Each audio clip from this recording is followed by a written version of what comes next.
السلام علیکم ناظرین، ایڈوکیٹ گلشن سلطانہ تھیں مظفر گڑھ سے نون لیگی کارکن۔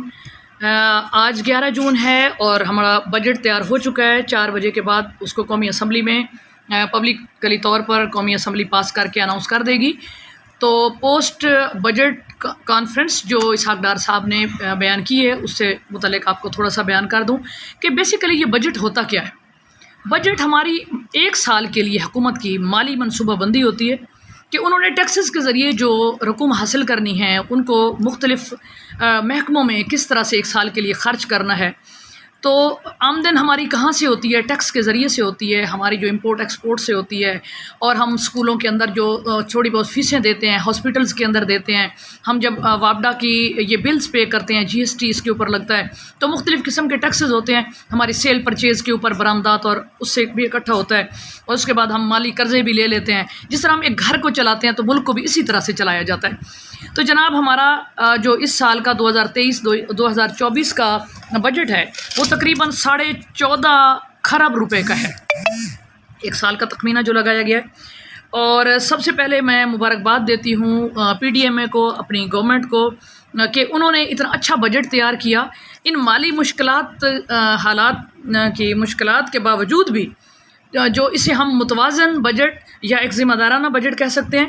اور ہمارے وفاقی وزیر عزت مآب جناب اسحاق ڈار صاحب، آپ اپنی قابلیت میں میاں محمد نواز شریف کے ساتھی ہیں اور بڑے دور اندیش ہیں، تو آپ نے 3 شعبوں میں اندر بہت زیادہ ریلیف دیا ہے۔ زراعت کے اندر جو ہماری بیسک ریڑھ کی ہڈی ہے، انفارمیشن ٹیکنالوجی میں اور توانائی میں، اس کے اندر قرضے بھی دیے جائیں گے، اور ہماری یہ جو سولر سسٹم ہے اس کو مضبوط کر کے ٹیوب ویلز کو بھی اس کے اوپر لایا جائے گا۔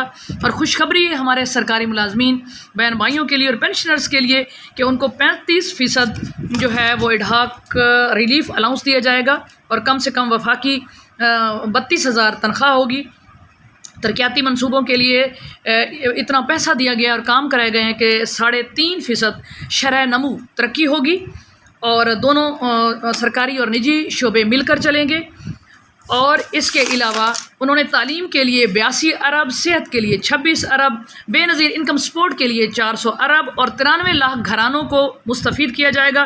زرعی قرضہ 2250 ارب، لیپ ٹاپ کے لیے 10 ارب، ہائر ایجوکیشن کے لیے 70 ارب، پانی کی فراہمی کے لیے 100 ارب، مختلف ڈیمز کے لیے تقریباً ملا کے 50 ارب تک بھاشا ڈیم، محمد ڈیم اور امدی امیر کے لیے رکھا گیا ہے۔ عام انتخابات کے لیے 48 ارب، اور ہیلتھ انشورنس کارڈ بھی بنائے جائیں گے فنکاروں کے لیے۔